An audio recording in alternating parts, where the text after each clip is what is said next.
The Great Hall of the Galactic Council was the largest room Daniel Porter had ever seen. It stretched up so high that clouds actually formed near the ceiling. Floating platforms carried delegates from 47 different star systems, each one filled with aliens that looked nothing like humans. Some had scales. Some had tentacles. Some were made of pure light. And all of them were looking down at Daniel with hate in their eyes. Daniel stood alone on a small platform in the center of the room. He was 52 years old, with gray hair at his temples and a face that had seen too many hard days. He wore the blue uniform of Earth's diplomatic corps, but right now that uniform felt like a target painted on his chest. His aide, Megan Sullivan, stood behind him with a small recording device in her hands. She was young, maybe 30, with brown hair tied back and eyes that stayed calm even when everything around her was falling apart. The alien at the main podium was called Veltrix. He was tall, almost 8 feet, with a body like a giant insect. His skin was black and shiny like armor. He had 4 arms and 2 legs, and his head was covered with compound eyes that seemed to look everywhere at once. When he spoke, his voice clicked and buzzed, but the translator in Daniel's ear turned it into words he could understand. "The vote is complete," Veltrix announced. 47 systems have spoken. The result is unanimous. Daniel felt his stomach drop, but he kept his face still. He had known this was coming. Everyone had known. But hearing it said out loud still hurt.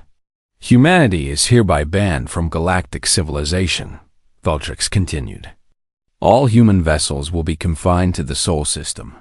Any human ship found beyond the boundary will be seized and its crew imprisoned. All trade agreements are canceled.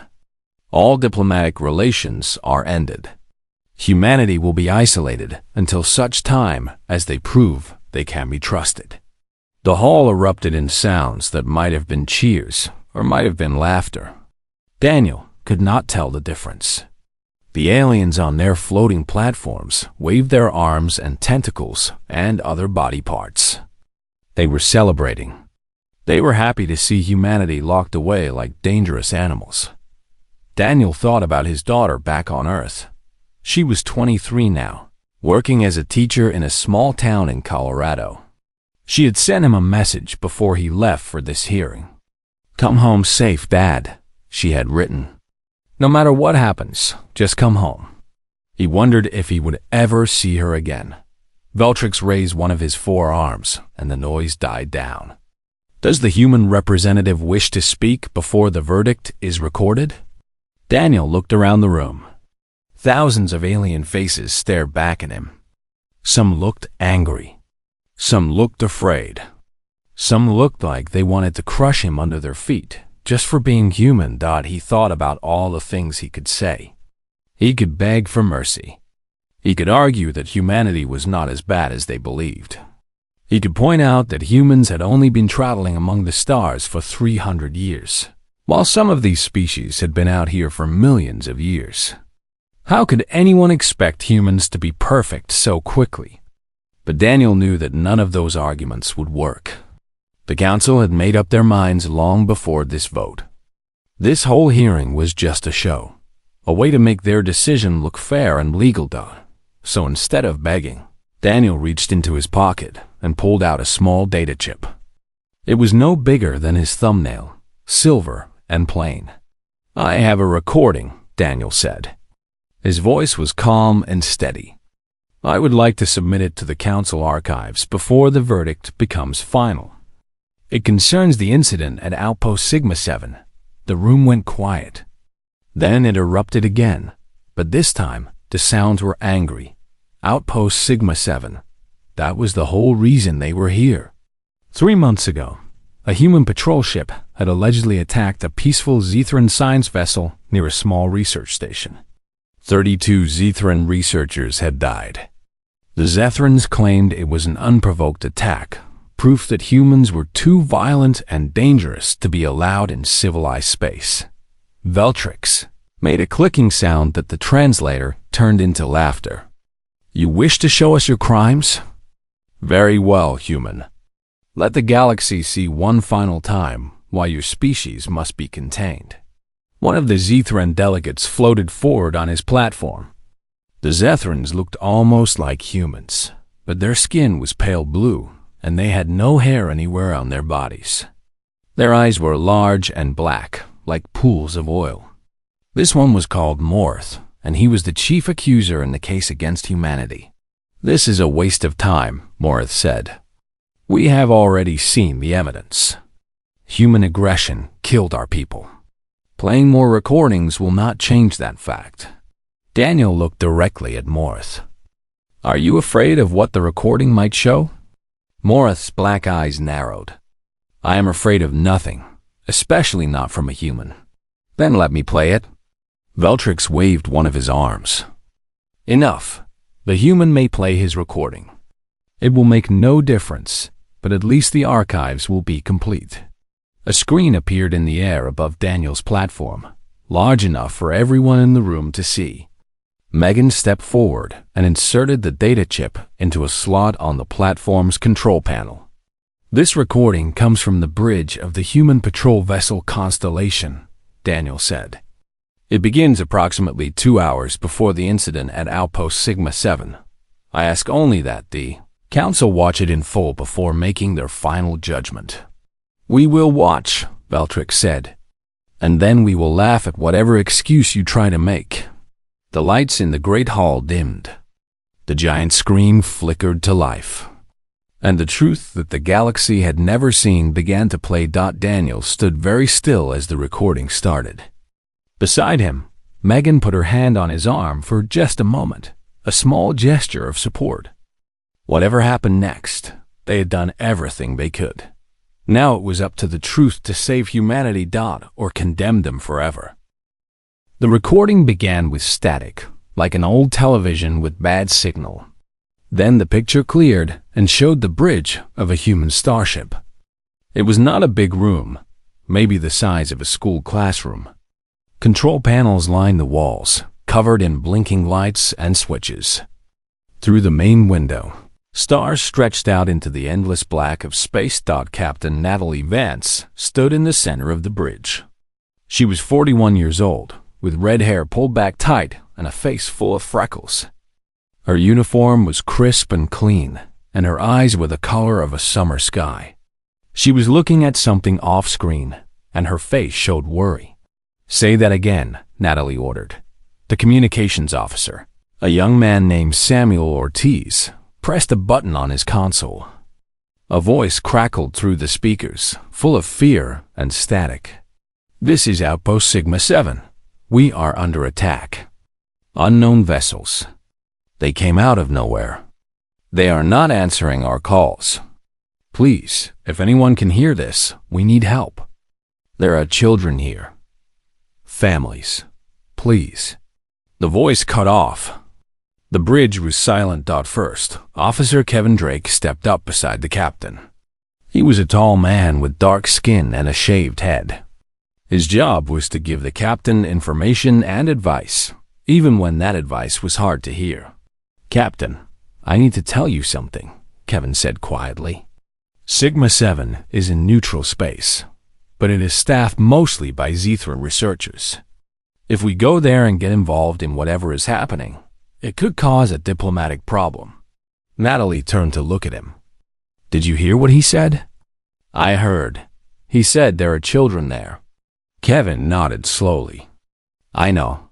Then set a course. Maximum speed. Captain, if we make a mistake here, it could start a war. Natalie's eyes were hard as stone. If we do nothing, children will die. I can live with a war. I cannot live with that. Kevin looked at her for a long moment. Then he turned to the helm. You heard the captain. Maximum speed to Outpost Sigma 7. The ship shook as its engines fired up to full power. Stars blurred past the windows as the Constellation raced toward the distress call. In the council chamber, the aliens watched in silence. Some of them had never seen a human starship before. It was small compared to the great warships of the elder races, barely bigger than a shuttle by their standards. But it moved fast, and its crew moved faster. The recording jumped forward. A timer in the corner showed that 20 minutes had passed. The constellation dropped out of faster-than-light travel and came upon a scene from a nightmare. Outpost. Sigma 7 hung in space like a broken toy. It was a round station with several rings around a central core, meant to hold about 200 people. Now it was on fire. Atmosphere leaked from holes in its hull, visible as white clouds that froze into ice crystals as they hit the cold of space. Emergency lights flashed, red through the station's windows. And circling the dying station were 3 ships. They were not Zethran military ships. They were not any design that the constellation's computers could identify. They were black and angular, built for speed and violence. Their weapons fired again and again, cutting into the station's hull like knives into flesh. But the worst part was the 4th ship. It hung back from the others, not attacking directly but clearly giving orders. Its design was different from the 3 attackers. It was smooth and curved, painted in the pale blue colors of the Zethran science fleet. It was the ship that humans had supposedly attacked without reason. "That is impossible," Morris shouted from his platform in the council chamber. "This recording is a fake. Humans have created it to escape justice." Daniel Porter turned to face the Zethran. "The council's own systems have verified the recording. The timestamp is real. The location data is real. Every piece of this recording is authentic." Morris's pale blue face had turned almost white. He looked at the other Zethran delegates, but they would not meet his eyes. On the screen, Captain Vance was giving orders. "Tactical analysis," she demanded. Lieutenant Brandon Cole, a young officer at the weapons console, ran his fingers over his controls. 3 unknown hostiles, heavily armed. 1 Zethran science vessel, also armed. "Captain, the Zethran ship is not running away from the attack. It is helping to direct it." "The residential ring," another officer called out. "They are targeting the residential ring. That is where the families live." Natalie's face went pale. "Open a channel. All frequencies." Samuel worked his console. "Channel open, Captain." Natalie stepped forward, and her voice rang out across the void of space. "Unidentified vessels. This is Captain Natalie Vance of the Human Patrol Vessel Constellation. You are attacking a civilian station. You will stop your attack immediately and move away from the station. If you do not comply within 30 seconds, we will open fire. This is your only warning." The 30 seconds passed in silence on the bridge. No one moved. No one spoke. They just watched the 3 black ships continue their attack on the dying station. Then Samuel spoke. "Captain, incoming transmission from the lead hostile. Put it through." A voice filled the bridge. It was cold and mechanical, run through a scrambler to hide the speaker's identity. "Human vessel, you are interfering in matters that do not concern you. Leave now and you will be allowed to live. Stay, and you will die with the rest." Natalie did not hesitate. "We are not leaving. Those are civilians in there. Then you have chosen death." The first missile hit the constellation 3 seconds later. The ship rocked hard, throwing crew members from their seats. Alarms started screaming. Sparks flew from a console near the back of the bridge. Natalie grabbed the railing to steady herself. Blood dripped from a cut on her forehead, but she did not seem to notice. "Return fire," she ordered. "All weapons. Target the lead hostile." Brandon Cole's hands flew across his console. Firing. The Constellation was a small ship, but it was not helpless. Its weapons lit up the darkness of space as it charged toward enemies that outnumbered it 3-1. It was not a fair fight. It was never meant to be a fair fight, but Captain Natalie Vance had made a choice. She had heard children screaming for help, and she had answered. Now there was no turning back. Kevin Drake appeared at her side. "Shuttle Bay is ready. I can lead a team to the station and try to evacuate survivors." Natalie nodded. "Do it. Take whoever you need. What about you?" Natalie looked at the 3 enemy ships on her screen. Then she looked at the shuttle that would carry her crew to safety. "I will keep them busy," she said. "Now go." Kevin saluted and ran for the door. Behind him, the battle for Outpost Sigma 7 had begun. The shuttle was called Hope. It was a small craft, built to carry 12 people at most. Right now it held 4. Lieutenant Christopher Hayes sat in the pilot's seat, his hands steady on the controls, even though his heart was beating like a drum.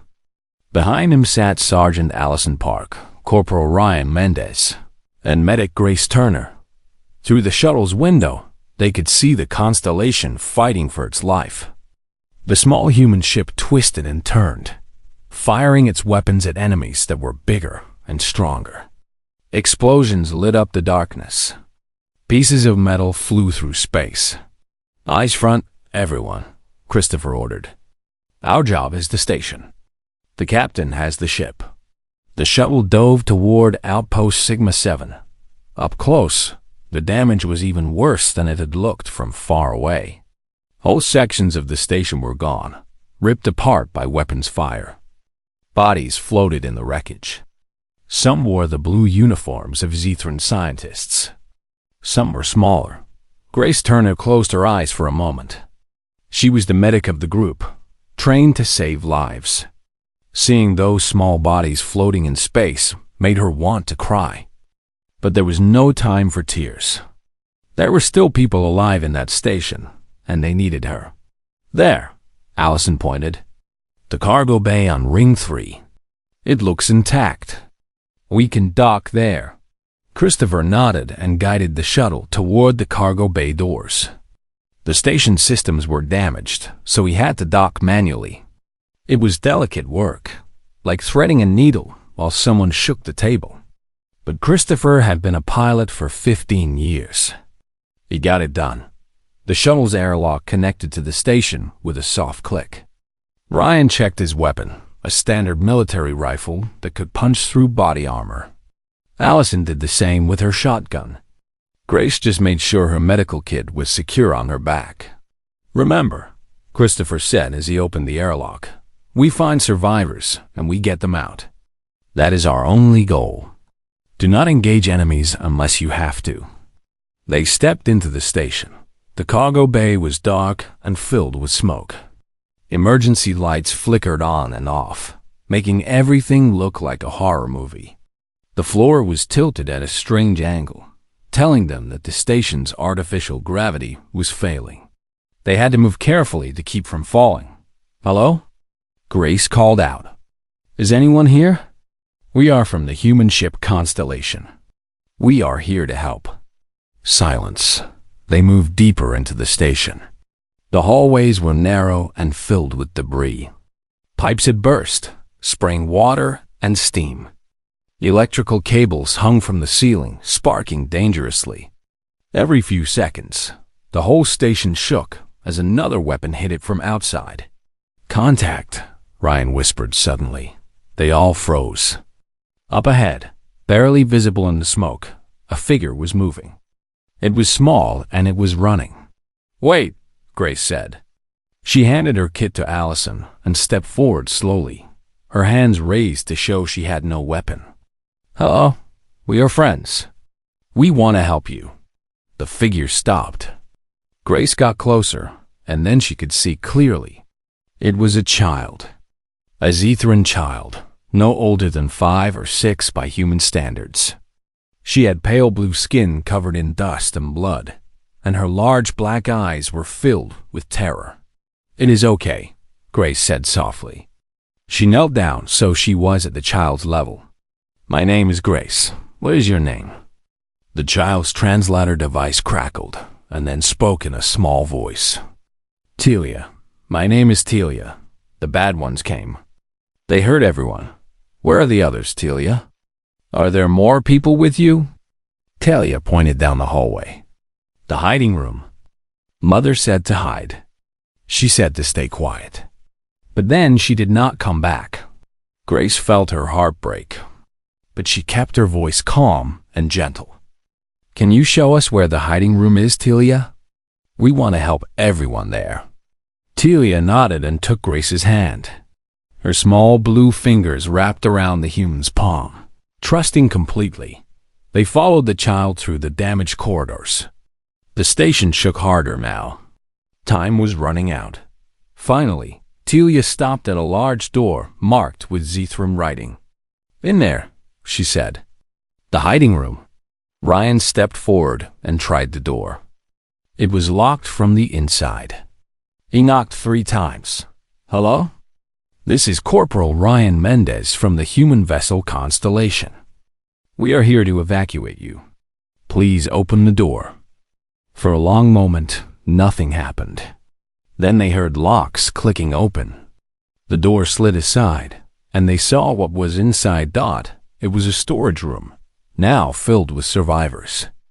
12 Zethran children huddled together in one corner. 3 Corian students, young insectoids who must have been exchange students at the station, stood protectively near them. 2 human teachers, a man and a woman, were trying to keep everyone calm. And sitting against the wall was a wealthy engineer, a creature with 6 arms and green skin. 4 of her arms were clearly broken, hanging at wrong angles. Thank God, the male human teacher said. His name tag read Mr. Carter. We heard the explosions. We thought everyone had forgotten about us. Not forgotten, Christopher said as he entered the room. Never forgotten. But we need to move now. This station is going to break apart soon. They helped the survivors to their feet. Grace gave quick first aid to those who needed it most. The wealthy engineer, whose name was Kellis, refused to be carried despite her injuries. I can walk, she insisted. Save your strength for the little ones. The group moved back through the corridors toward the shuttle. Christopher led the way, with Ryan watching their backs. Allison carried 2 of the smallest Zethran children in her arms. Grace held Talia's hand and did not let go. They were halfway to the shuttle when the station's speakers crackled to life. All hostile forces, this is Captain Natalie Vance of the Constellation. I am about to ram my ship into your lead vessel. If you want to live, I suggest you run. Christopher stopped. Everyone stopped. What did she say? Allison asked through a cracked window. They could see it happening. The Constellation, burning and broken but still moving, was turning toward the largest of the enemy ships. Its engines flared bright white as it pushed forward at full speed. No, Christopher whispered. No, Captain. But Natalie Vance had made her choice. The Constellation hit the enemy ship at full speed. Both vessels exploded in a ball of fire, so bright it lit up the windows of the station like a second sun. 73 human crew members died in that explosion. Captain Natalie Vance, First Officer Kevin, Drake, Samuel Ortiz, Brandon Cole, all of them gone in an instant. But the other 2 enemy ships, seeing their leader destroyed, turned and ran. They fled into the darkness of space, leaving the survivors behind. Grace felt tears running down her face. Beside her, little Talia looked up at the light fading in the window. The humans, Talia said quietly. They saved us. Grace knelt down and hugged the child close. Yes, she said through her tears. They did. The Shuttle Hope carried 41 survivors away from the dying station. 12 Zethran children, 3 Corian students, 2 human teachers, 1 injured wealthy engineer, and 4 rescue team members who would carry the memory of that day for the rest of their lives down in the council chamber. The recording ended. The giant screen went dark, and no one was laughing anymore. The council chamber was silent for a long time after the recording ended. The alien delegates on their floating platforms did not move. They did not speak, They just stared at the dark screen, where they had watched 73 humans die to save people who were not even their own species. Daniel Porter stood straight and still on his platform. Beside him, Megan Sullivan wiped tears from her eyes. She had known some of those crew members. She had gone to the academy with Samuel Ortiz. They had been friends. Ambassador Veltrix was the first to speak. His compound eyes had dimmed, a sign that meant deep confusion among his insectoid people. "This is not possible," he said slowly. "We received reports. Official reports from the Zethran government. They said humans attacked without warning. They said the science vessel was defending itself." Daniel nodded. "Those reports were lies. I can prove it." He looked at Megan, who pressed another button on the control panel. The screen lit up again, but this time it did not show a starship bridge. It showed a small white room with a single bed. A medical room. On the bed lay a creature that was hard to look at. Its body was covered in burns and cuts. Its face was barely visible under the bandages. But the shape was clear enough.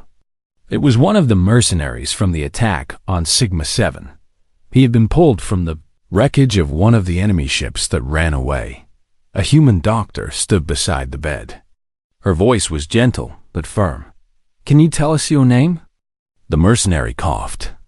Blood came out with the cough. He was dying, and everyone in the room knew it. "Does it matter?" He rasped. "I am dead either way. We want to understand what happened. Why did you attack that station?" The mercenary laughed, but it turned into more coughing. "We were paid. Good money. Kill everyone at the station. Destroy the human ship. Leave no witnesses. Make it look like humans started the fight. Who paid you?" "The synthesis." The doctor leaned forward. "What is the synthesis?" "You do not know?" The mercenary seemed amused despite his pain. "The synthesis is everything. They have been running this galaxy for 1,000,000 years. The elder races. The ones who were here first. They decide who rises and who falls. They decided that humans are rising too fast." In the council chamber, several of the alien delegates shifted uncomfortably. Daniel noticed that some of the oldest species, the ones who had been traveling among the stars the longest, were looking at each other with worried expressions. On the screen, the doctor asked another question. "Why target a civilian station? Why kill children?" The mercenary's burned face twisted into something like a smile. "Because dead children make the best propaganda. Everyone would see the bodies of innocent Zethran children and blame the humans. No one asks questions when children die. They just want revenge. But the Zethrans themselves were killed. Their own people. Some Zethrans were part of the plan. Not all, but enough. The ones in power. They wanted to get rid of humanity before you became too strong to stop. A few dead scientists were an acceptable price." The doctor was quiet for a moment. Then she asked the question that everyone in the council chamber was waiting for. The Zethran science vessel that led the attack. Was its crew part of this conspiracy? The captain was. "She is dead now, thanks to your Captain Vance." But she answered directly to the synthesis. "The whole attack was planned months in advance. Your ship just happened to hear the distress call. You were not supposed to be there." The recording ended. The screen went dark again. Daniel turned to face the council. His voice was calm, but there was iron underneath it. "The synthesis. Some of you know that name. Some of you are part of it." The chamber erupted in chaos. Delegates shouted at each other. Some denied everything. Some demanded proof. Some simply fled their platforms, trying to escape before security forces could reach them. Ambassador Veltrix raised all four of his arms. "Silence. There will be order." Slowly, the noise died down. But the tension remained, thick enough to cut with a knife. Daniel continued speaking. "Over the past 3 months, while you prepared to ban humanity from space, we conducted our own investigation. We collected debris from the destroyed ships. We found data cores that survived the explosion. We interviewed survivors from the station, including children who saw things they should never have seen. He pointed at the Zethran delegation. 47 of your government officials were involved in planning this attack. They have been identified. Some have already confessed in exchange for lighter sentences. Morath, the Zethran, who had accused humanity so loudly, tried to back away from his platform. But security drones were already surrounding him. "This is an outrage," he shouted. "You cannot arrest a diplomatic representative." "We are not arresting you," Daniel said quietly. "Your own government is. They received our evidence 3 days ago. They have already voted to remove you from office and put you on trial." Morath's pale blue face went completely white. He looked around for help, but none of his fellow Zethrans would meet his eyes. They all looked away, ashamed of what their leaders had done. Daniel stepped to the edge of his platform. He looked up at the thousands of aliens gathered in the Great Hall. Some still looked hostile. Some looked confused.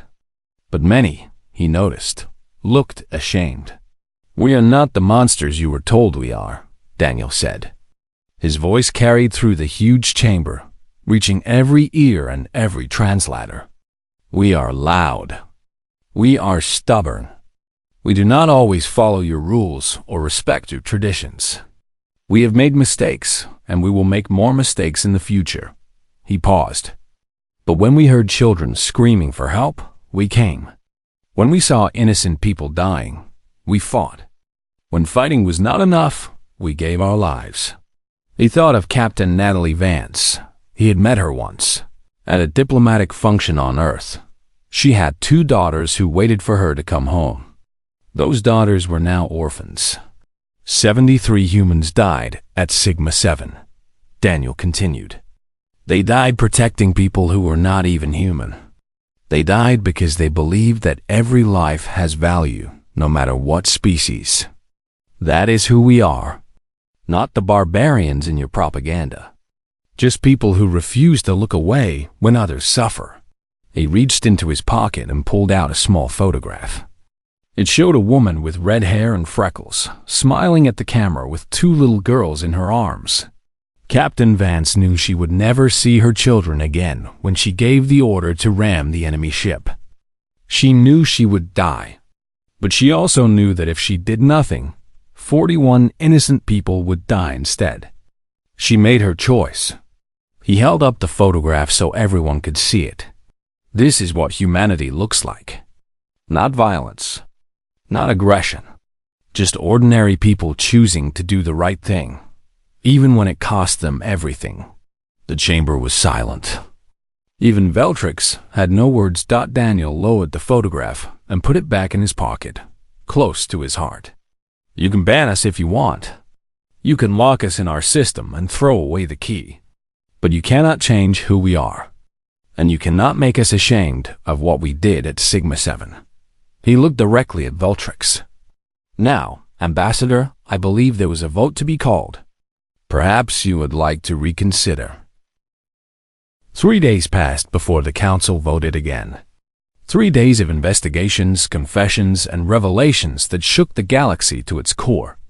The synthesis was real. For over 1,000,000 years, a secret group of elder races had guided galactic civilization from the shadows. They decided which species would rise to power and which would fade into history. They started wars when it suited them. They ended wars when it suited them. They believed they had the right to control everything because they had been here first. Humanity was a threat to their control.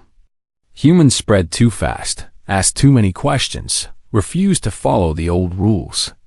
The synthesis had decided to stop humanity before it was too late. Sigma-7 was supposed to be the beginning of the end for the human race. Instead, it became the end of the synthesis. 40-7 Zethran officials were arrested. The mercenary companies that attacked the station were hunted down and destroyed. And 5 of the oldest species in the galaxy, the ones who had led the synthesis for millennia, were permanently removed from the council.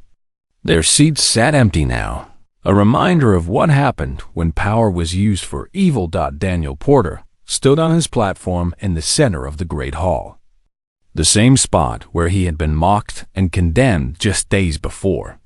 But now the mood was different. The alien delegates on their floating platforms looked at him with something he had never expected to see in their eyes. Respect. Ambassador Veltrix approached the main podium. His movements were slower than before, as if he carried a heavy weight on his shoulders. When he spoke, his clicking voice was quiet. The council has reviewed the evidence. We have investigated the claims made by the human representative. We have found those claims to be true. He paused and looked around the chamber. The attack on Outpost Sigma 7 was a conspiracy by corrupt officials and the criminal organization known as the Synthesis. Humanity did not attack a peaceful research vessel. Humanity defended innocent civilians against murderers. Humanity sacrificed its own people to save the lives of others. Veltrix turned to face Daniel directly. On behalf of the Galactic Council, I apologize to the people of Earth. We were wrong. We were deceived, and we allowed that deception to blind us to the truth. Daniel nodded slowly. An apology from the council was something he had never expected. But he did not gloat. He did not smile. Too many people had died for this moment. I accept your apology, Ambassador, but I am not the one who deserves to hear it. The families of the Constellation crew deserve it. The children who watched their saviors die deserve it. Veltrix lowered his head. It was a gesture of shame among his species. You are right. We will reach out to those families. We will do what we can to make things right. Another delegate floated forward. This one was a being made of pure light, shimmering and beautiful. It was a representative of the Luminari, one of the oldest races in the galaxy. But they had not been part of the Synthesis. They had always argued against the ban on humanity. I have a proposal, the Luminari said. Its voice was like music. The Council's treatment of humanity has been unjust. A simple reversal of the ban is not enough. I propose that humanity be given a permanent seat on the Galactic Council. The chamber buzzed with surprised voices. A permanent seat was the highest honor the Council could give. Only 12 species held permanent seats, the 12 most powerful and respected civilizations in known space. That is unprecedented, another delegate objected. Humanity has only been traveling among the stars for 300 years. They are too young. Too young? The Luminari replied. Perhaps, but they have shown something that older species have forgotten. They have shown that courage and compassion matter more than age and power. I believe they have earned their place among us. The vote was called. It was not unanimous this time. Some species still distrusted humanity. Some still feared what humans might become. But when the votes were counted, the result was clear. Humanity had won. Daniel felt Megan's hand on his arm. She was smiling through tears again, but this time they were tears of joy. We did it, she whispered. We actually did it. Daniel nodded, but his heart was heavy. He thought of Captain Vance and her crew. He thought of the 2 little girls who would grow up without their mother. Victory was sweet, but the cost had been too high. The Luminari delegate gestured toward Daniel.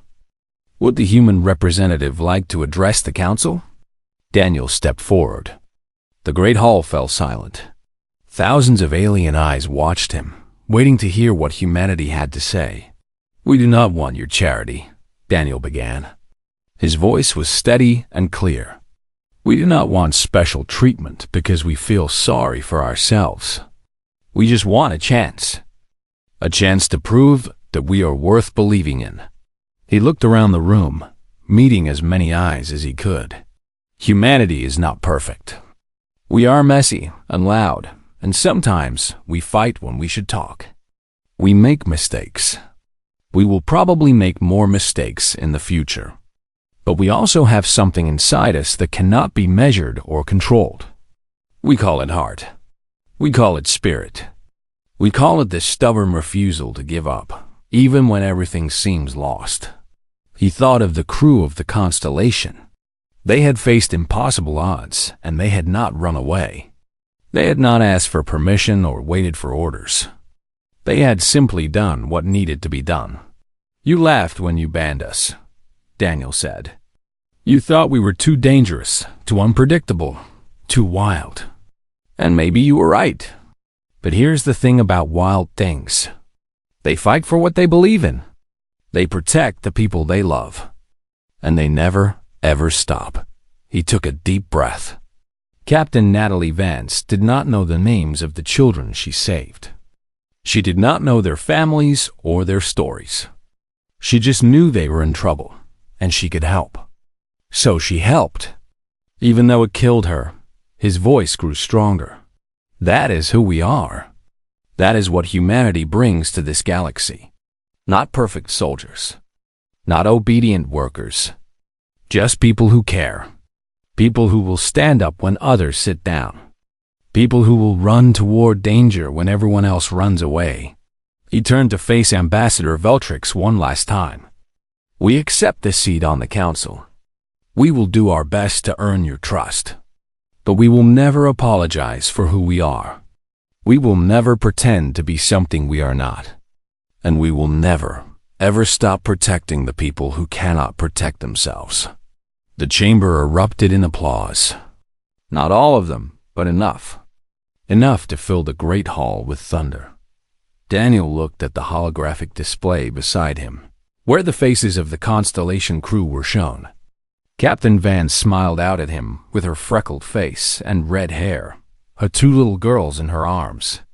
"We did it," Daniel said quietly, so only the ghosts could hear. "We did it for you." In the years that followed, humanity took its place among the stars. It was not easy. There were still those who distrusted them, still those who feared them. But there were also those who remembered Sigma 7, those who remembered the small ship that had charged into battle against impossible odds.